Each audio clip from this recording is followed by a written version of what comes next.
4 items on the agenda today, but before we get started, I'd like to recognize Commissioner Dye and I have been rather lonely up here for a little while, but we welcome 2 commissioners, welcome one who returns after having wandered in the wilderness for a period. I was in academia, yeah.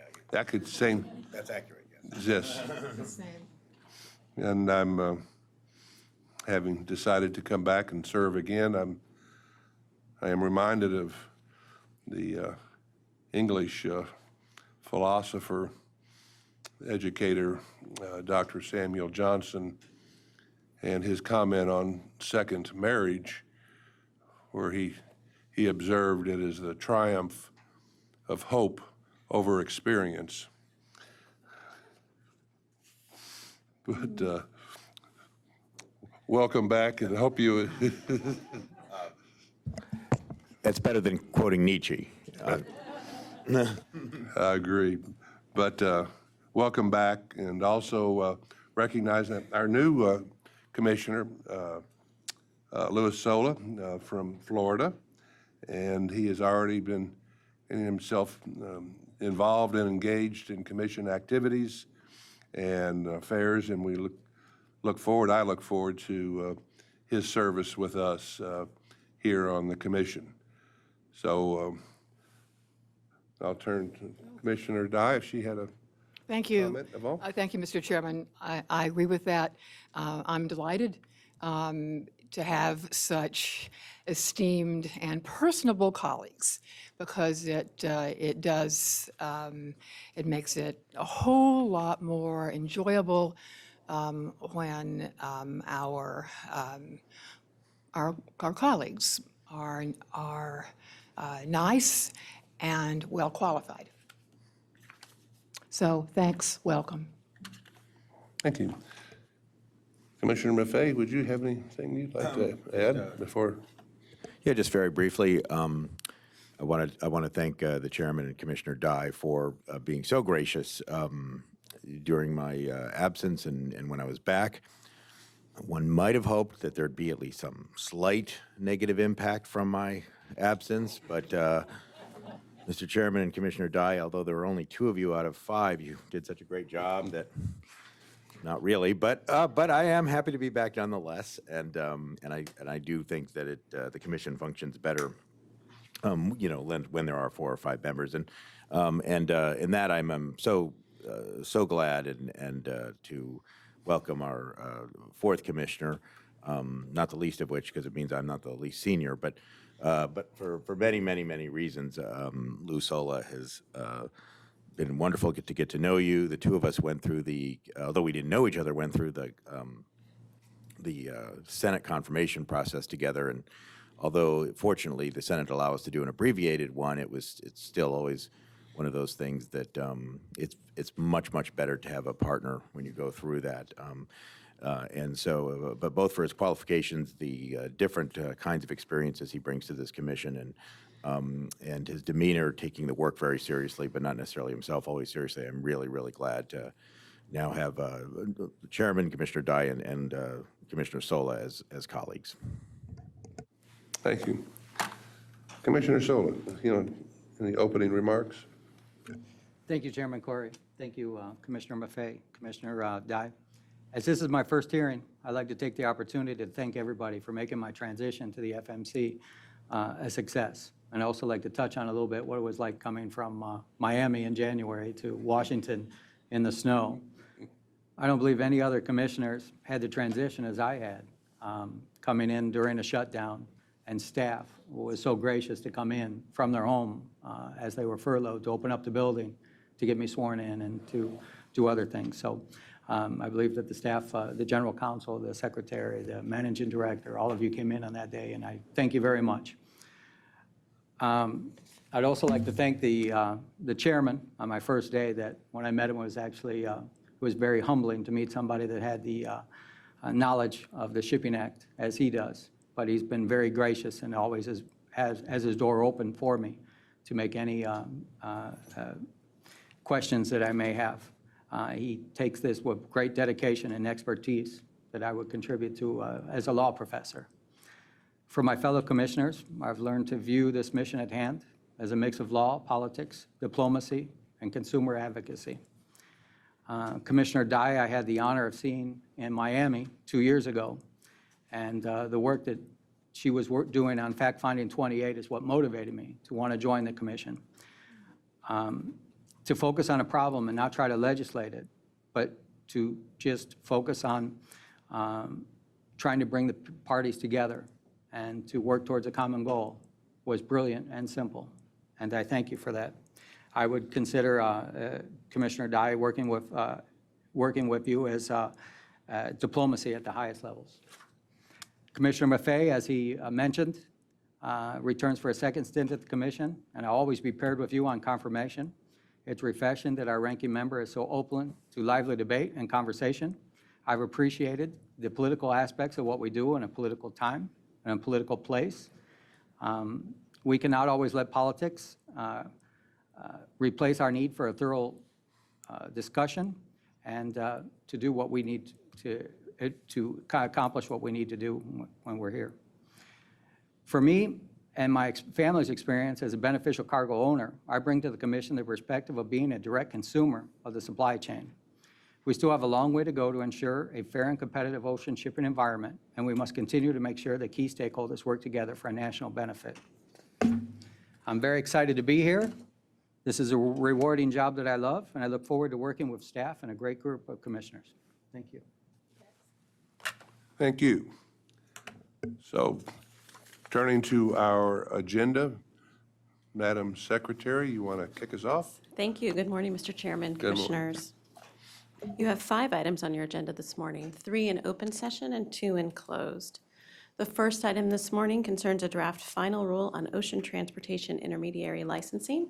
This item will be presented by Cliff Johnson of the Bureau of Certification and Licensing.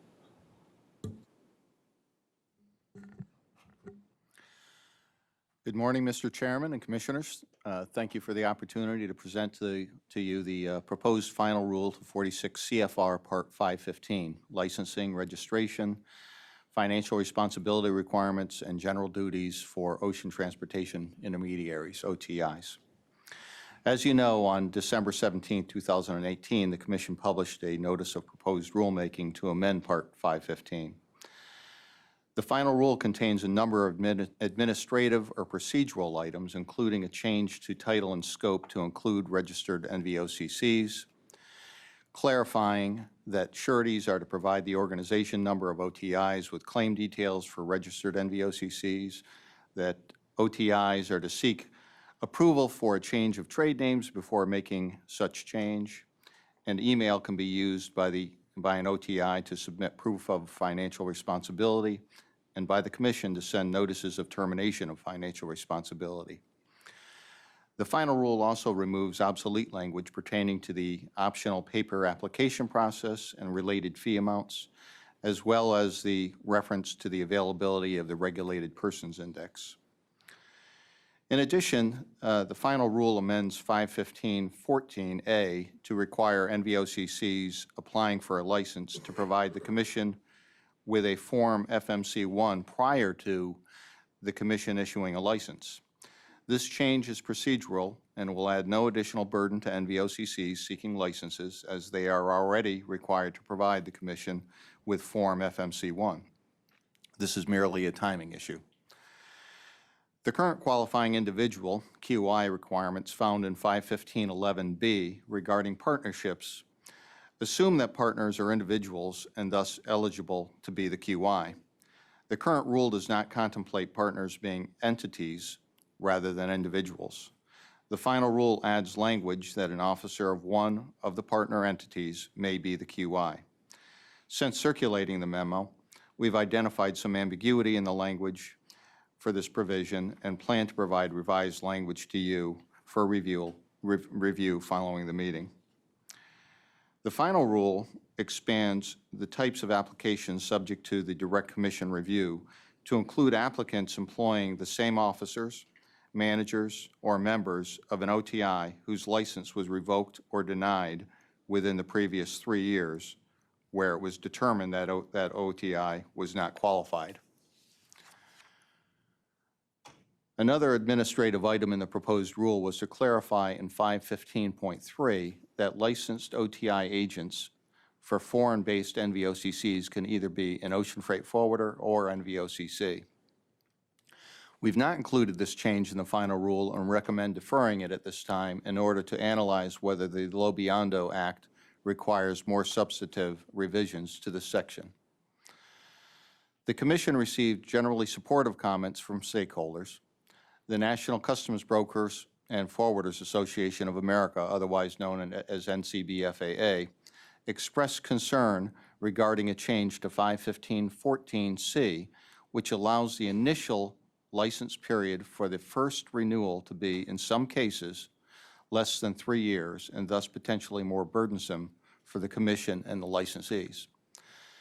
Before I discuss the reason for the change to 515.14c, I'd like to mention that the renewal process generally takes a licensee only 5 minutes, and there's no fee for renewal. The burden to the licensee is minimal. As currently written, the initial license issuance date was the basis for the renewal. It was determined that if we processed renewals based on the issuance date, bunching could occur, which would potentially delay the review and processing of renewals during a higher volume month or year. The Bureau of Certification and Licensing carefully considered alternatives for ensuring an even distribution of license renewals over the 3-year renewal cycle. The use of the license number, as used by the Federal Motor Carrier Safety Administration, was determined to provide a very predictable renewal process. The predictability will provide the industry with efficient and timely renewal processing. Moreover, the change only affects the initial license period. All subsequent renewal periods will continue to be 3 years. Additional procedural steps specifically related to the Paperwork Reduction Act will be required before the rule can be published. Based on the timeframes required by the statute, we estimate this will be 90 to 100 days. That concludes my presentation. I'd be glad to take any questions that you might have. Thank you. I have some language to propose, and sir, but let me do that at the end of discussion, and just turn for general discussion. Commissioner Dye. No questions, thank you. Commissioner Maffei. No questions or comments. Thank you for the presentation. Commissioner Solon. I just wanted to touch on, to renew the license, it takes 5 minutes, and there's no cost. 5 minutes and no cost. Thank you. Same as when you renew your driver's license. No cost in 1 day. Yeah, that doesn't include time you're in line. Yeah, right. no, bring your lunch and snacks. First a comment or two. I agree with your assessment on the renewal, and recognizing the sequence of how to. You have 3 choices. Is you just allow it to bunch up, as chance would have it, or allow it to go up to 5 years and 11 months if you want to go to the far end. Bearing in mind you have a brand new licensee, or do what you have the option you've chosen, and I agree with that choice, and I think it has full wisdom behind it, so I endorse that. The technical issue that has to bear with individuals, as corporate governance forms of partnerships and limited liability partnerships, LLCs, et cetera, has become more common and slightly more complicated. I think the amended language gets to the point that we want to be sure everyone in the regulated community understands that we are looking for an individual. And I also want to comment, in my view, and I think and speak, well, with a commissioner I've served for so long, but I would hope the other commissioners would agree, is the qualified individual is probably one of the most critical links in the chain of providing, for our issue of being sure that there's both competition and then integrity in the ocean supply chain, and that individual is really key in making sure that happens. So I agree with that. I have all of the commissioners have the substitute language, and Madam Secretary, do you want to read this in? I think we all have copies, but I would move that the language that you have be included so that we can then vote on the package. But that's my motion. And I will read that. Okay. Paragraph D, qualifying individuals and partnerships between entities. The current qualifying individual QI requirements in Section 515.11b regarding partnerships assume that the managing partners are individuals and thus eligible to be the QI for the partnership. In order to address the situation in which the managing partners are entities rather than individuals, clarifying language has been added indicating that an officer of a general partner entity may be the QI. The final rule makes minor clarifying changes to the proposed regulatory text to simplify the language and include examples of the types of partners eligible to be the QI. The definition of partnership then being at least one of the partners if the partner is an entity, an officer, member, or manager of a partner who actively manages the business of the partnership, e.g. general partner in a general or limited partnership. Is there a motion then to? No, I said that is my motion to include this Okay. in the rule that we're going to vote on. Have a second? I second. Is there any discussion on the motion? Any questions? I think we're ready. Okay. Is there we need a motion on the full package? We could go ahead to that and vote on both at the same time, although let's vote on them separately. Oh, That's a little okay. cleaner. Yes. So to vote on the amendment to the package, are we ready? Commissioner Maffei? Aye. Commissioner Sola? Aye. Commissioner Dye? Aye. Chairman Corey? Aye.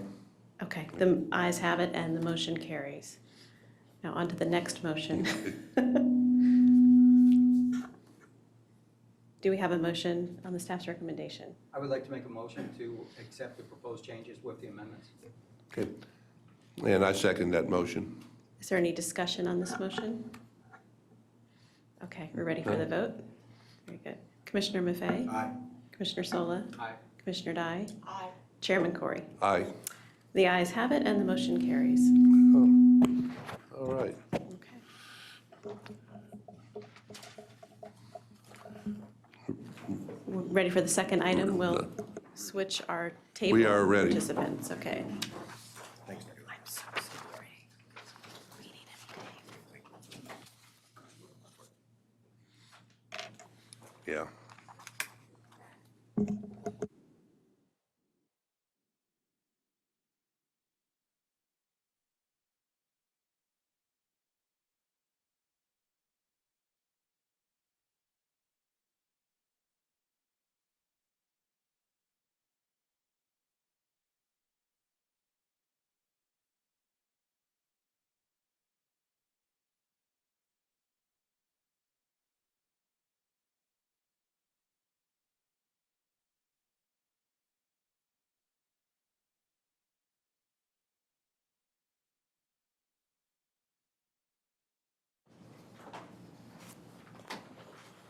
All right, I think we're ready.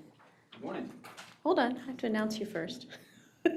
Your second item is a briefing on ocean carrier alliances. This will be presented in the first instance by Tony Homan, accompanied by Dylan Richmond and Haley Brandt from the Bureau of Trade Analysis. Good morning.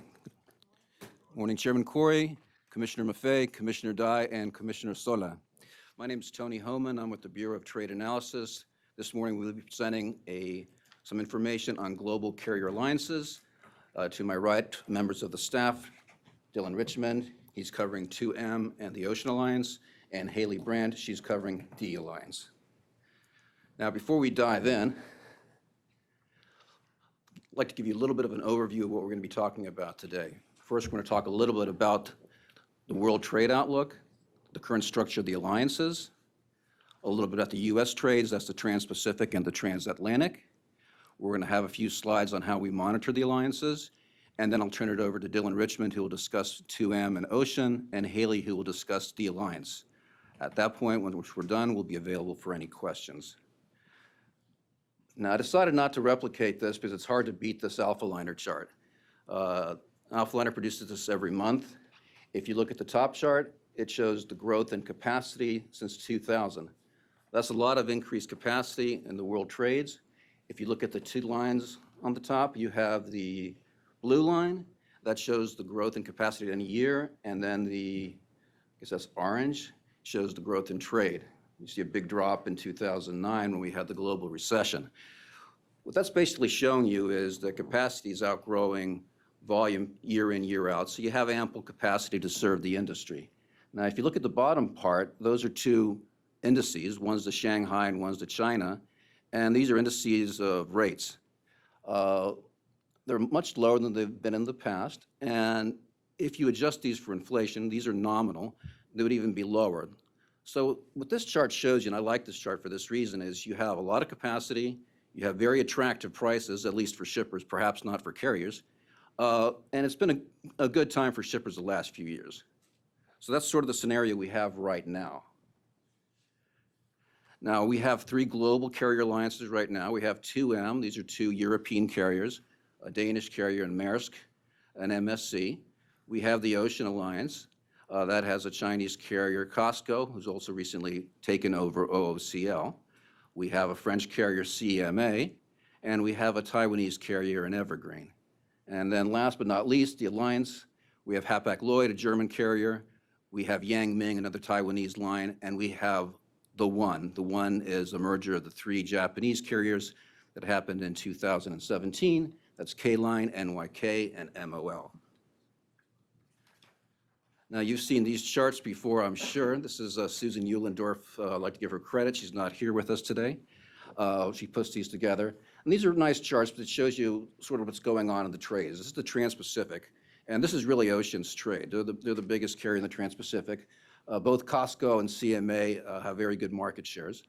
Maersk is pretty evenly split between MSC and 2M is pretty evenly split between Maersk and MSC. Hyundai's got some shares there. They have an agreement with 2M, so we've included them there. And then you have the One, where the Japanese carrier is the largest one for the Alliance. Now, the Transatlantic is a little bit different. This is definitely 2M's trade. They have nearly 40% of the market. MSC is the largest carrier there.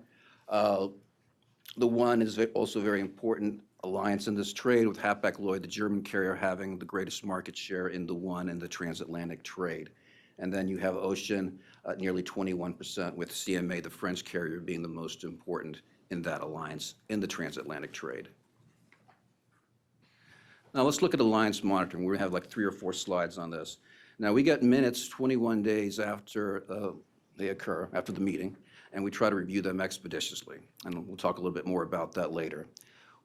We get quarterly data. That's by month, but it's filed every quarter. It's 45 days after the end of the quarter. That's a little bit different than other agreements that have reporting data, which do it at 75 days. So this is some of the special monitoring requirements we put in for the global carrier alliances.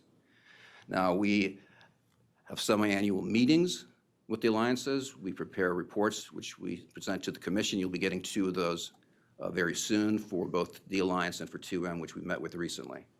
Now, we prepare standardized quarterly reports as well. This is something we introduced recently. Standardized quarterly reports include a lot of important information, a description of the Alliance, all the liner services they have in the United States trades, review of information that's occurred in the last quarter, review of the minutes in the last quarter, canceled sailings, some data trends. You have some charts and a lot of statistical tests that we've incorporated recently, and we'll discuss those in a couple of slides. Now, historically, we've done a 4-tiered review. We immediately look at canceled sailings when they come in. The analyst gets an email, and they go ahead and investigate that. We look at the submitted minutes. One of the things we've introduced recently is an electronic log. So it's basically a journal, but it's kept online, and there's a link and a tool we have. So the analyst can track all the different minutes, and if there's any questions on what's been going on, or if there's trends, it's easier to do that if you're doing, as opposed to, say, hand logs. And I think the chairman has a question, but I'll try to answer that while I'm going along. The analyst will also review any capacity projections provided either by the alliance or in the trade press. We review the data. We try to see if there's any trends going on, and we also do a lot of statistical tests, which I'm going to talk about in a couple of slides.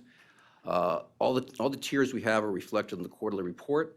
Another thing we've introduced recently is for every analyst meets with the office director every 6 to 8 weeks to talk about the alliances they're covering or any other agreements.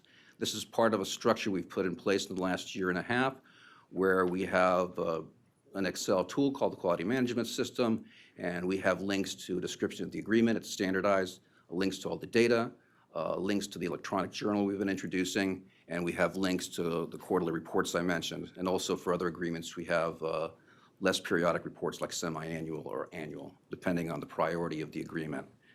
This is something we've done recently, provide a lot more structure to our monitoring. Now, the statistical test, there's two types we do. One, the analyst, when they get the data, they're just going to be doing some very basic statistical tests to see if the most recent month is different than statistical average. It's a very common test to see if things are different, and if they are different, what's going on with the most recent month. So you may have a trend where you have the last few months, for example, where prices are going up, and the most recent month might be different than the average, but you then want to see if we have some reversals going on. There's some protocols as well that the analysts will go through. Most obvious one is they'll see if there's errors with the data. They'll check with the attorney for the alliance. We'll look at the trade press to see if there's something explaining these trends. For example, we have two trends in the inbound and the outbound trades in the Trans-Pacific, both related to China. On the inbound, we've had a spike in rates because people were trying to beat potential tariffs. On the outbound, we've had a problem with, as my predecessor would have said, rubbish. Basically, we can't export any more of our scrap to China, so the outbound trade, you've seen the prices going down. And these are statistically significant, but there's explanations for them. So this is using some statistics, but at the same time then trying to see if there's commonsensical approaches to explaining why things are different. So that's the first big bullet. Now, the second one is we're doing tests of pricing independence. This is basically to see if carriers are pricing jointly, colluding in plain English. It's basically a very simple test. There's a difference among means or averages. It's a parametric test, and we do that across all alliances, within an alliance, and across all carriers, or among all carriers, sorry. We have protocols for that as well. If we see an issue with any of the one tests where you might see there might be some lack of independence, we'll do variance screens. That's a very accepted test, not only in antitrust, but in any sort of project evaluation. The rationale there being if you have a lot of differential variance in your pricing, you're less likely to collude. So that's the first screen we'll use. Then we do other tests. We do non-parametric tests where you're basically bunching a lot of prices in different price ranges, seeing if you have overlaps. The more overlaps you have in prices in any given month, the likelier you're not going to have independent pricing. And then we do something called a causality test. That's basically a dependence test or a price leadership test. So we do quite a lot of things. We recently completed a very comprehensive report on data through 2018 that includes all these tests. It's an internal report we do for BTA management. So I thought it was a lot of fun, but then again, I'm an economist. So now I'll turn it over to Dylan Richmond. All right. Good morning, Mr. Chairman and Commissioners. As Tony mentioned, Haley and I will be briefing you all on the current operations of each of the three alliances this morning. First up is 2M. 2M currently operates 15 services in their U.S. trades, 4 of which are Trans-Pacific services to the West Coast, 5 are Trans-Pacific services to the Eastern Gulf Coast, and 6 are transatlantic services. They also have, the carriers have a few side agreements with Hyundai to offer slots on their services to the West Coast, and Zim to get slots on their service to the East Coast. 2M introduced a new transatlantic service in October, sailing from North Europe to a few select ports on the East Coast. They deploy their largest vessels in the U.S. trades to the West Coast, where vessels are currently about 10,000 TEU on average. Their East Coast services average about 8,000 TEUs, and their transatlantic services a little over 6,000 TEUs.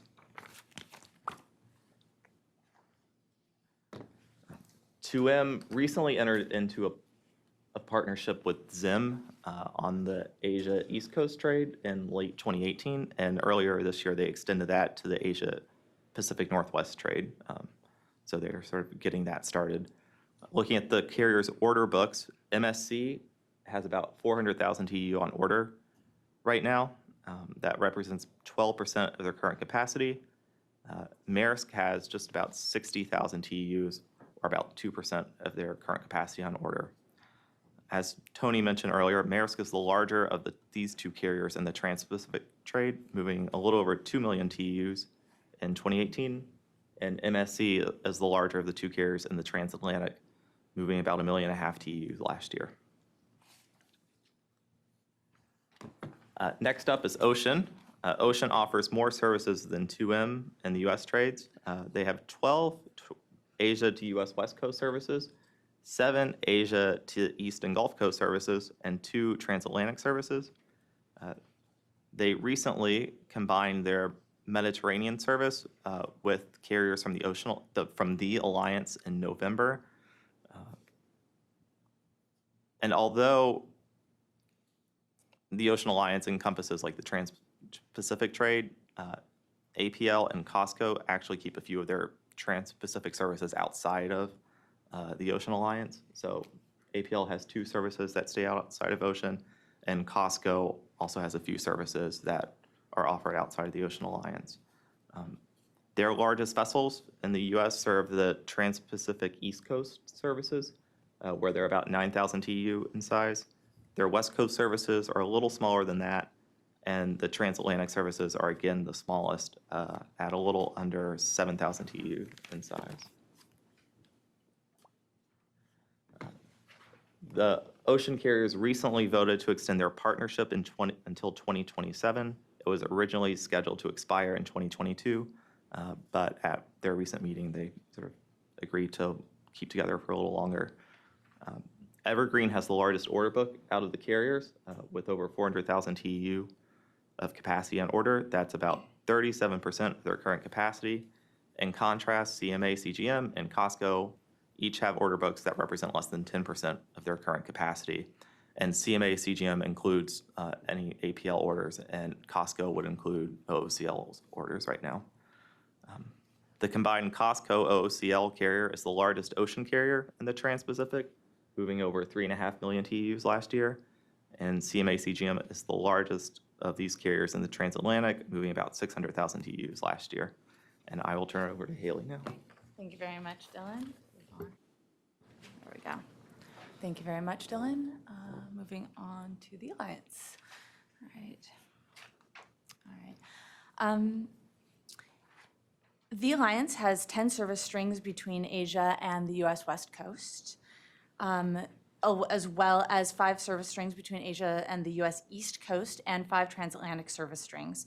In addition to that, there is a joint service with Ocean that calls through the Mediterranean. It's a transatlantic service string. And there are also slots on the Zim service. As Dylan mentioned, some of the carriers in Ocean Alliance do this, have this arrangement as well. Some of the service updates that we've seen this year, or seen recently, that there is a new service launched in April between Asia and the Pacific Northwest, as well as capacity being increased for the services in the Pacific, between Asia and the Pacific Southwest. The average vessel capacity ranges depending on the route, on the trade route. The Trans-Pacific West Coast averages right around 7,500 TEUs. And the vessel capacity in the Trans-Pacific East Coast averages right around 8,400 TEUs, and the smallest being the transatlantic trade with averages around 4,600 TEUs. Recently, one of the Alliance's transatlantic service strings combined with Ocean Alliance. Dylan mentioned this when he was touching on some recent events with Ocean Alliance. This is one that calls in the Mediterranean, and it's a transatlantic trade. Also, looking at the order books, we can see that there are new vessels on order. One has 2 ordered for a total TEU of about 28,000, or roughly 2% of their current capacity. Yang Ming has ordered 30 vessels, with a total TEU of 270,000 TEU, or roughly 41% of their current capacity. Hapag-Lloyd at the moment does not have any vessels on order. One is the largest and remains the largest of the alliance carriers in the Trans-Pacific trade, moving roughly 3.3 million TEUs in 2018. Hapag-Lloyd is the largest in the transatlantic, moving roughly 1.1 million TEUs in 2018. And with that, I return it to Tony. Thank you, Haley. That's the end of our planned presentation. We're available for any questions that you all may have. Thank you. Thank you. That's a very good presentation, well-organized, informative. For the public members out there, we go back and forth sometimes as to whether we should have these updates in open session or closed session. And I think even with the, not that we pull punches, but being able to bring it together where we can do it in open session, I mean, it's helpful for, obviously for us, but also for the public to be aware of what activities are we doing to fulfill our mission.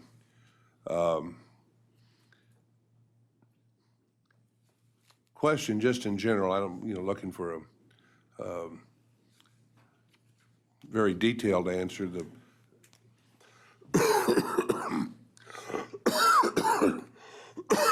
Excuse me. The EU is going through their block exemption renewal process right now. And I observe we have one alliance on the Pacific trade with a 42% market share. We have one alliance on the Atlantic trade with, let's just call it a 40% market share. That'd be 2M. We've had this discussion before. It's been elusive to me to find in any court case, economic study, or anything else that something magic happens at a 30% market share or a 35% market share. But with those two alliances as examples, is it safe for me to make a summary statement that we're not finding any competition problems on either of our major east-west trades with a single alliance having the market shares I just recited from your testimony? Anybody who wants to, Tony, you. Based on the available testing we have done, we have not.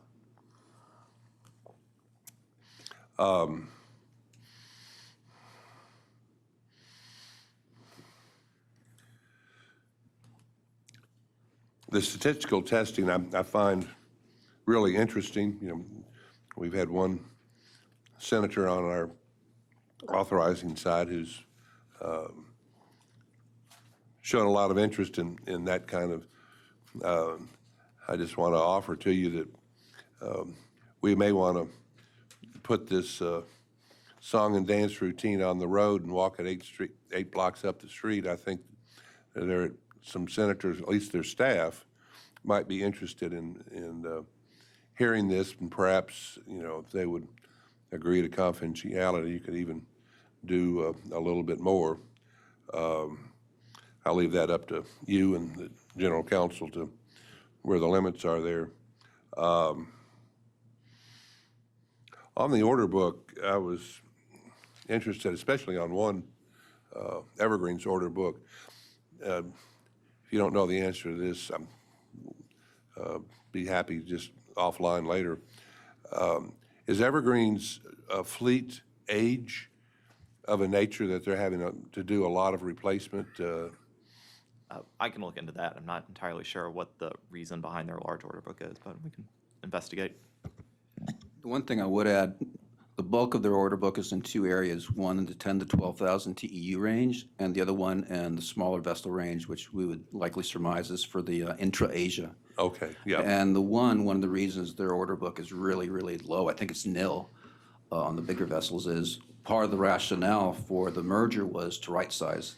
They had too much capacity, and by combining the three, they could right-size and avoid extra purchases, be more efficient. So that explains the one, why Evergreen has so many in the 10 to 12. Look that up. I see. Thank you. Those are my questions. Commissioner Dye? Thank you. Now, in the past, we've talked about a dashboard for commissioners with certain criteria, and so we can regularly, especially for the alliances, because they're at the trade, at least in the Pacific, and with certain indicators that we can easily get a feel for the competitiveness in the trade. And so I just bring that back to your attention. I'll talk to Florence how we can satisfy that. Thank you. Florence, you have any comments? Thank you. Thank you. The system, especially our monitoring system, is flexible. You do have communication with the alliances from time to time, as I understand it. Yes, we have the semi-annual meetings, and if there's ever any issue with the data, the analyst reaches out to the attorney covering the alliance. Right, right. And I suppose this should be for the general counsel. So we are satisfied that we have all the authority that we need to assure that we get from the agreement parties all the information that we need to assure that the trade is competitive. Excuse me, I don't think we've had impediments thus far, so we haven't had issues that I'm aware of, and when we need to follow up and get additional information.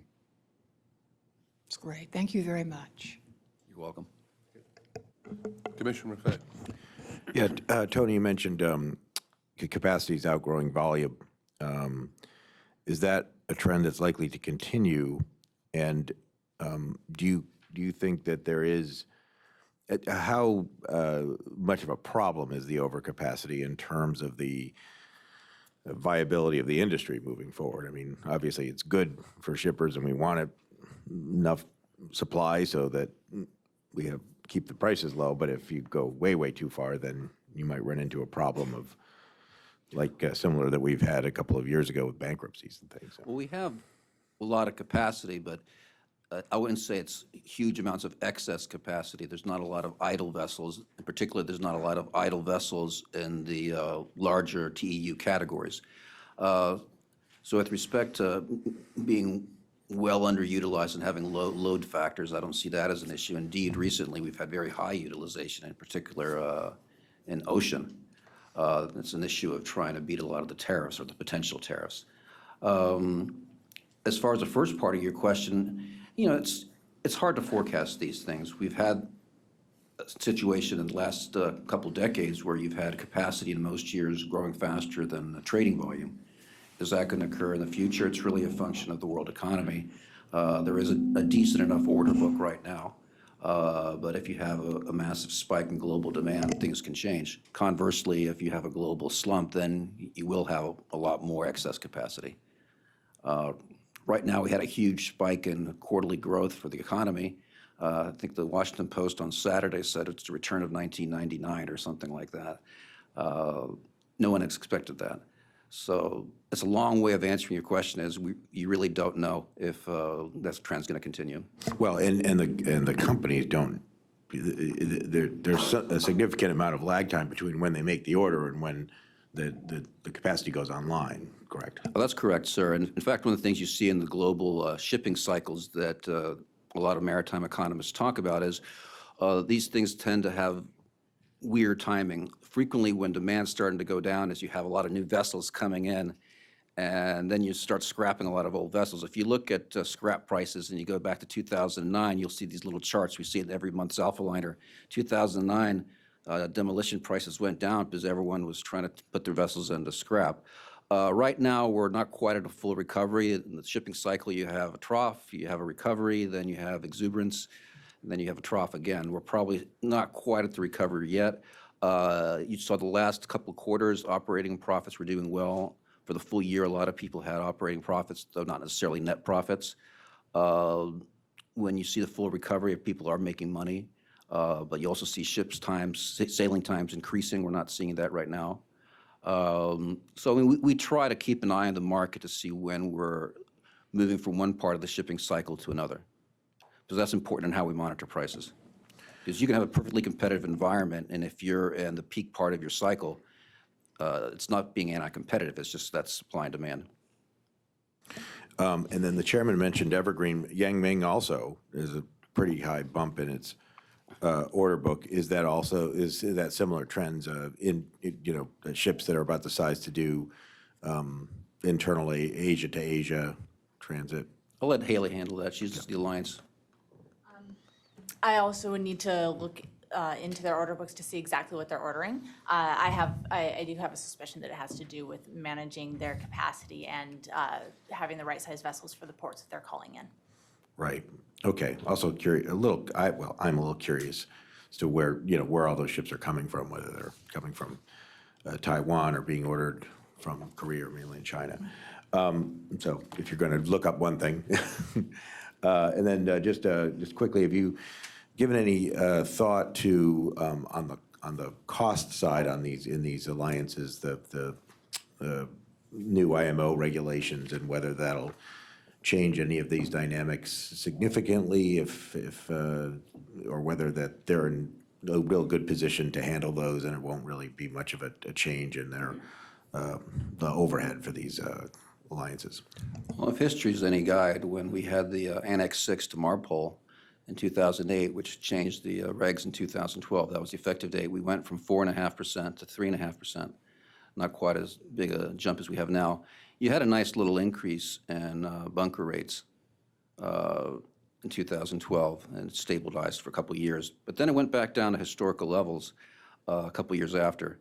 So it's hard to forecast, but if you look at history as a guide, one would expect there would be a bump. For our monitoring, we'll need to try to factor in what is the bump from bunker prices. Most people in the industry think there's going to be a bump. There was a really nice piece done by the Library of Congress, the Congressional Research Service. I can send it to you if you like.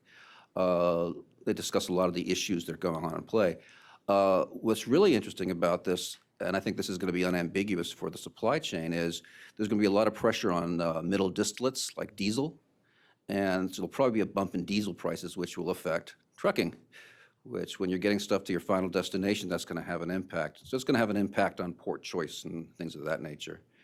And it'll have an impact if you have fuel oil, because they'll be producing less of high sulfur fuel. Yeah, I know. I'm very interested in that, whether there's any ripple impacts, et cetera, and I'll look at the CRS report. Thank you for recommending it, and thank you for keeping an eye on those things, even though they may not directly be obvious as factors in your monitoring. I do think there can be indirect effects that become substantial, so it's worth keeping an eye on. And we'll get the answer to your order book question as well. I don't have the Alpha Liner in front of me, but they have a chart where all the orders are coming from. It's primarily China and Korea, if memory serves correct, but I'd like to get you the exact numbers. Yeah, I mean, look, I just making sure that that it's not just some Taiwanese shipping yard opened and incentives were offered to buy. I don't know, it's just an interesting coincidence. But there's other reasons that would explain that coincidence, that the two Taiwanese carriers are boosting their order books, and you've already talked about those. The interesting one is Hyundai. Hyundai's got like 12 big vessels on order. So Hyundai is making a big play, and we'll see how that works out. Interesting. Thank you very much. Before I turn over to Commissioner Maffei, if I'll just play off of that, a friend in the bunkering business, one of the other issues that is going to be perhaps maybe akin to a one-year Chinese New Year type of bump is going to be those that have carriers who have waited to that have decided to go to scrubbers It's going to be availability of scrubber equipment and shipyards. So there may be some dislocations that are enough to move the market in terms of having to pull ships out to go into the yards. And so you'll have a displacement of supply and demand, but it's not going to be a long-term thing. It's going to be a one-year thing that, and the process you just described will, focus on that and say, okay, well, that explains why we're seeing the market go up in these areas. But I just share that with you that it's likely to be a blip that then will pass. But okay, Commissioner Sola. Thank you, Chairman. Thank you, Tony. I had 3 questions and a trick question. The one was capacity. This is the benefit of going forth. You've already answered it. I had a question on the order book for Evergreen, and you answered that as well. The IML sulfur, you answered that. And the size of the vessels, which they were coming out, which you answered as well. So thank you very much for the presentation. You're welcome, sir. And I get a last question. Mr. Moran and I are putting together a talk for next week. And one of the questions they ask is, so what is it going to look like in 2 years? You have any help for me on that part of my talk? You want to go to executive session first? No? In 2 years, I want to look older. I think that if demand, global demand stays up, I think we'll be in good situation. I think we're starting to hit a recovery, so in 2 years, I think there's a good chance we'll be in a recovery, and we'll have to monitor differently because you're in a different part of the shipping cycle. But it's a forecast. Well, I mean, that's, a consensus is coming around to, are we at a point that unless rates improve to where they can begin, the carriers can begin earning something that's within rock-throwing range of their cost of capital. History in any industry will tell you the results are going to be either consolidation, et cetera. There's, it becomes predictable, but that would be your view as well? Yes. Well, anyone else have any comments? Thank you again. Very good presentation to the whole, Florence and Dr. Holman, your entire team. Thank you very much. Appreciate it. Good work.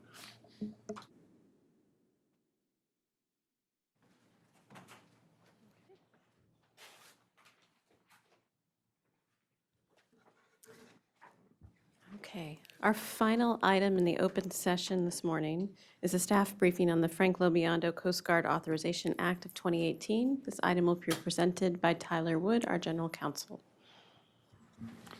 Thank you, and good morning, Chairman and Commissioners.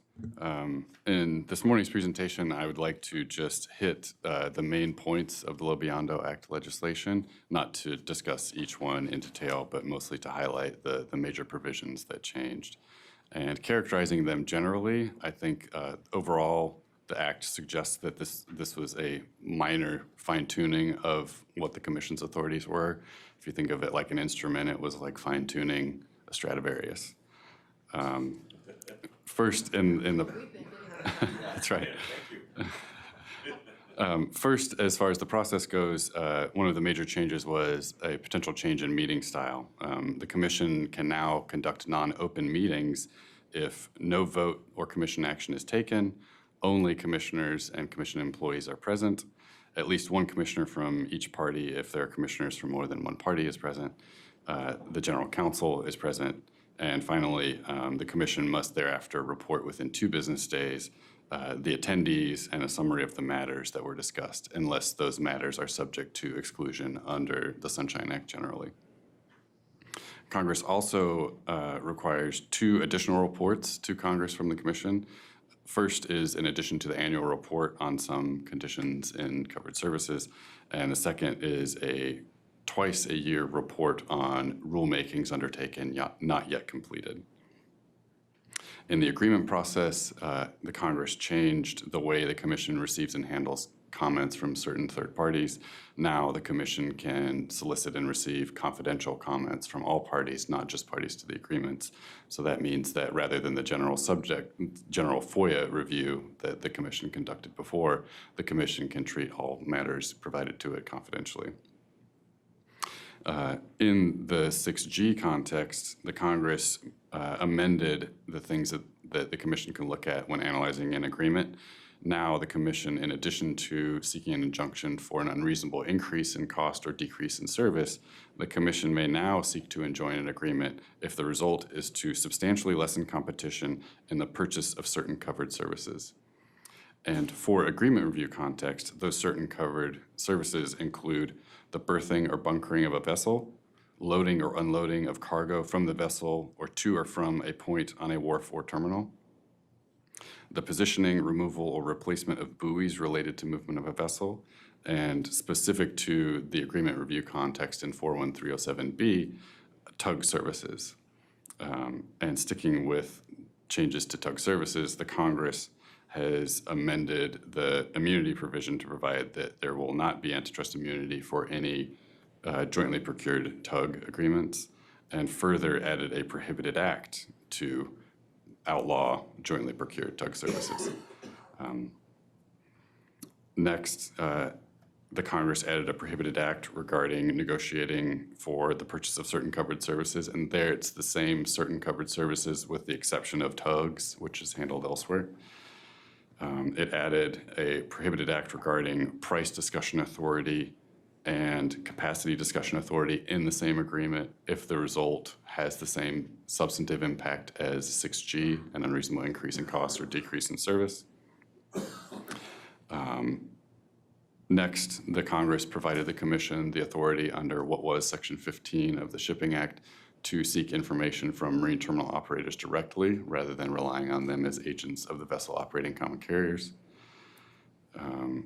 It made minor modifications to when a license is required, which is now triggered by advertising or holding oneself out as an ocean transportation intermediary. And there is, of course, a carve-out for what was essentially the holding in Landstar, that if you are acting as a disclosed agent of an OTI, you are not required to have a license.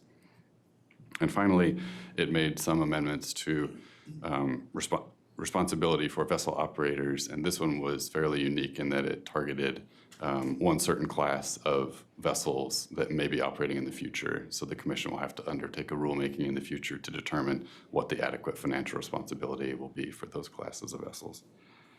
And again, those are the high points, and I'm happy to discuss anything the Commissioners would like to. Thank you.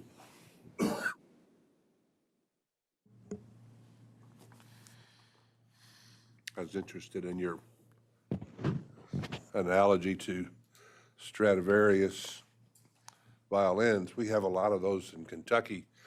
Bill Monroe and the Mountain Boys they may not have been using Stradivarius. Seriously, thank you for the briefing, and I think it's going to be interesting as to how we collectively, all of the commissioners, and as we have cases come before us, if you would just remind me on the new Prohibited Act, that's not a 6G standard anymore. Is that right? It's a different standard. Am I correct in that? Which Prohibited Act? The one regarding to joint procurement of certain Yes, services? joint procurement, that it was closer to a simple Clayton Act. So The wording is different. I don't know that we get to a different result necessarily.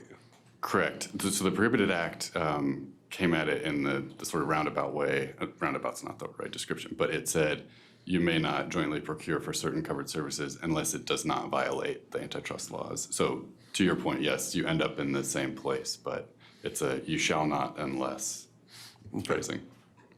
Very good. Thank you. Commissioner Dye? You have- Thank you, General Counsel. No questions.